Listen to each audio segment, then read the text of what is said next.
Okay, guys, part three. So now that you've kind of got a little bit of the subconscious brain that's going on, meditation, grounding, these are all good ways of control and keeping calmness within your body and understanding and approaching people at different levels. This stuff is all really great, and it takes time and it takes years to get better and better at this stuff. But it really makes a difference when you put it into play. It's more than being positive or negative or all these other things. That life is going to happen, guys. And it's unfortunate. There's some bad things that really happen in our life, things that we can't control. And a lot of times, this idea of control, it's simply not there. And when you're not feeling control, that's when we go to self medication. A lot of times, it's not always addiction. I've had clients that have turned to all different kinds of things. I've had older women who lost husbands, and that pain was hard, and so they started redirecting that to either food or TV, having the TV on all the time just because they needed to hear another voice in the house. And so I worked on a lot of this stuff with clients, and there's some really hard stuff that people have to go through, guys.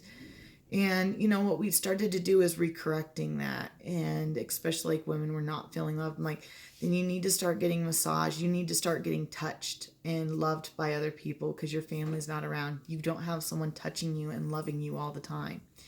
So that's like important. If you're feeling lost or lonely, do things that are good for your body, working out, getting an actual therapeutic massage. We're not talking about other kinds.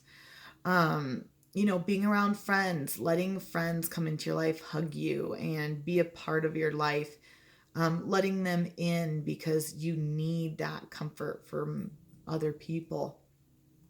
I've had other women and men, this is more common in men, is that life gets stressful, that it's not even really about the alcohol, but coming home to just have a drink, it becomes your routine.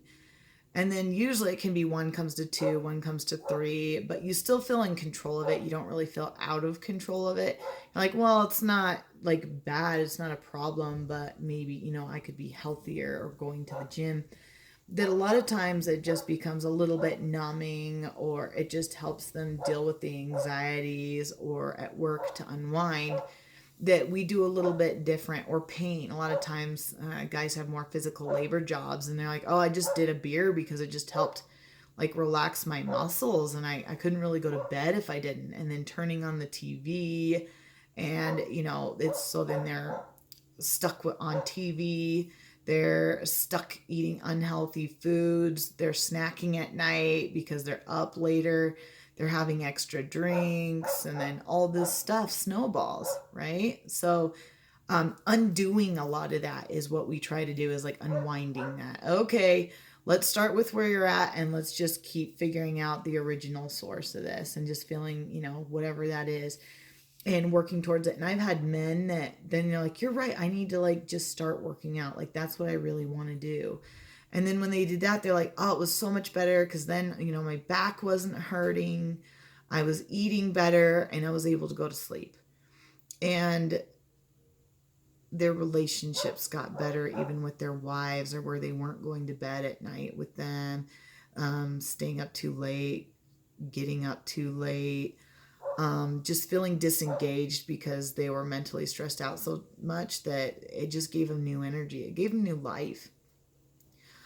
Using medications, different things like that, they can easily take over our lives. A lot of those things are addictive and are hard. And not that medications aren't needed, or there are certain things that can help us. And I'm not going to say that there aren't things that do help us.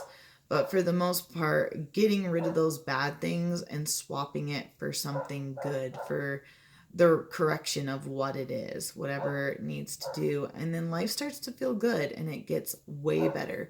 So, just by paying a little bit of attention, like, what are you doing? Are you overeating? Are you in under eating? Are you anxiety? Are you depression? Are you lonely? Are you sad? Are you mad? and exploring those feelings. Like, okay, I am mad. I'm just really angry. Well, what are you angry about? Like, well, I'm angry at my husband, or something. It's like, but why are you angry at him? Like, well, he's never helping me or something. I'm like, okay, but why is he never helping you? Because like things like that, sometimes we don't have control over other people's actions. So this is just a random example. It's nobody in particular. But let's say they're mad at my husband. Well, he never helps me. What do you mean he never helps you? Like never helps you around the house, or like never helps you with the kids, or like, well, I guess it's like he never helps around the house. It's like, okay, why is that? Because is it because he doesn't want to? He's too busy? Are you a stay-at-home mom? Is it because you have kids? Like, well, usually it's because of the kids, and then he's tired at night. Okay, so is he doing anything? No, or yes. And okay, can you ask him to vacuum? Could you ask him to do the laundry? Okay, yes or no. And dealing things in that, like, I'll try. And then sometimes just saying, like, hey, you know what? My issue, I've been really angry because, when you get home, I know you're tired and you worked a lot, but like, hey, I've got the kids and I would just feel a lot better if the house was vacuumed. Do you think you could help me do that? And a lot of times they're like, oh, yeah, sure. And then if they say, pretend that is the thing, and they're like, no, I'm not going to vacuum. I'm not going to help you. That's your job. Then, for you, you have to decide if that's going to be worth your battle or not. Are you going to take that time then to vacuum, or is there something not going quite right in your marriage that maybe there's something deeper going on here, and exploring that? Okay, if this anger, is this because of your anger, or is this his anger? And how long has this been going on? Where is this coming from? Different things, really exploring that. So it's like being your own personal counselor, per se. And just taking your time to explore those thoughts and figure out how it really got there. And that's even a lot of people who think they fell out of love. It's like it's because they got busy and with the kids, and they just stopped dating and loving each other. They just started making their whole lives about the kids. And then they're like, oh, it's actually not that we hate each other. It's just everything's about the kids. Or, I've seen moms that sleep in their kids' bedrooms every single night, and their husband's in bed sleeping by themselves. And, that's just lonely. They get it. They know that you need to be there with those small children. But it doesn't mean it's not hard on you guys, and especially when you used to have a lot of time together.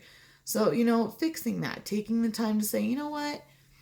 We can't do this every week, but once a month, let's make this a thing. The kids can stay at grandma's, or we'll pay for a babysitter, but we need to just have more time together, even just on this day of the week or whatever, planning for it.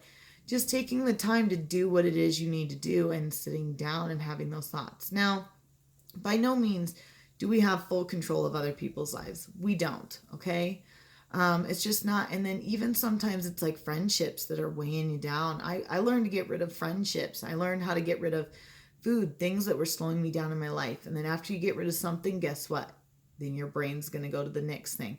And that's just part of life. But getting over those things, clearing out some of the junk in your life, allowing your brain to kind of sift through it, and your subconscious will naturally do it. You'll kind of be like, I feel really angry. And you're like, I don't have any reason to feel angry, so why am I angry?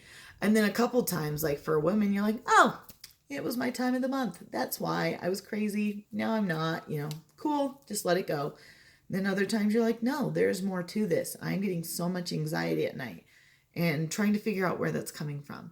So these are really, really important things, guys, and they're super easy. I mean, this is what could really change your life. This is the stuff I know. This is the stuff I'm good at. This is my gift. And I'm giving this to you freely. And I just really hope that you can take the time, and even if it's just to prove me wrong, do it. Try it for a little bit. But this is going to help. This is how I learned to manage my pain and to categorize my health issues, to separate home life from being a wife, from having a husband, running a full-time business and being a business owner, dealing with all these health issues and doctors with things that are really out of my control. And these are actually the things that we have control over, is that we have control over actions, thoughts, and words. But that's really all we have control over. You can't really control a lot of other things in your life, but when you learn how to focus and get real with yourself and things that you can do, and getting rid of things that are taking up your brain that are just wasting your time, you're going to feel so much better. You're going to feel more rested. You're going to feel happier, and you're going to start accomplishing things. And part of it's taking the action too. It's not always just thinking. You're going to actually have to step out and do some of these things. Quitting drinking is going to be hard. Quitting smoking, it's going to be hard. Monitoring your eating is going to be hard, but it's way easier once you know why you're doing it. If you're overeating, you need to think about why you're doing that. Why is this happening? And until you get to that root cause, it's going to keep happening. So yes, you can have tricks for like when you do get stressed out and then that natural habit wants to kick in, but then you know what to do about it. Okay, I actually want to go overeat because I'm really upset at work. But was that my fault or was that somebody else's? And is eating this food going to make me feel better?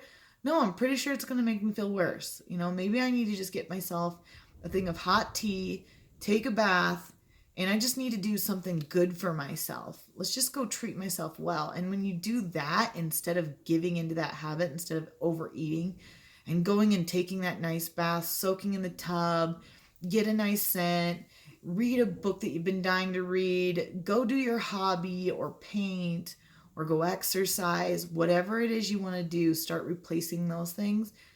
You're going to feel so good. And the next day when you didn't get in that habit, that is the proudest moment of your life. When you're like, yes, I did it. I didn't indulge. I didn't follow that bad habit. And I'm proud of myself. I'm proud of who I am. And gaining that self-respect, guys, it's so worth it. It's so worth it. You're so worth it. You're worthy of these things. And try and figure out to love yourself and to be happy and to accept yourself for who you are. And some just times, when I was having rough days, it was just trying to think of everything I liked about myself. I'm like, you know what? I like that I have blue eyes. You know what? I like that I'm a blonde. I do like that about myself. Instead of focusing on the things I don't like, is like, you know what? I do work really hard. That's good about me. You know what? I am very caring. I really care about other people. I care about them a lot. You know what? I'm trying to make a difference. And it was just little things, whatever I could pop into my brain. And even just thinking good things about the world, that sometimes the world's really upsetting, guys. It gets to you. But you have to start thinking about the good things of it. Okay, I know I'm seeing all this on TV or I'm seeing all these politics, but you know what? I just saw someone who bought me coffee yesterday, and I just saw someone help this old person to their car. And you know what? I just saw someone adopt this puppy that was being abused. And you know what? I saw this happen. And when it comes down to it too, the reason you can be hope and see hope is because you need to become your own hope. Because that's what I ultimately decided for my life and for my motto, is that I wanted to be in control of hope. So how can I believe that there's good people out there in the world? It's because I was going to be one. I do it imperfectly. I am definitely not the best person about that all the time. But you know what? I try to right my wrongs. I try to apologize when I'm wrong. I try to be non-judgmental. And I just try and do the right thing. And so I know that if I'm willing to do that, even if I'm the only person out there, I'm not going to let somebody else's bad decisions and their mistreatment of me get me down. Now, that doesn't mean I should stay in some of those situations, or if you have a really bad marriage, or you're having a really bad work environment, or a really bad family life, that you have to make some decisions to maybe even get yourself out of those relationships with toxic people in your life, because you're just exposing yourself to it all the time. And it's not okay. And a lot of times that's what makes the world feel so bleak. So get around the people who make you feel good, or that you're helping people who need you. Getting your eyes off yourself sometimes is the best thing we can do. So I hope that helps you guys. And I've got so many more videos like this coming up. If this helps you, like check in with a couple months. Let me know how this is working for you guys or if you need some specific examples.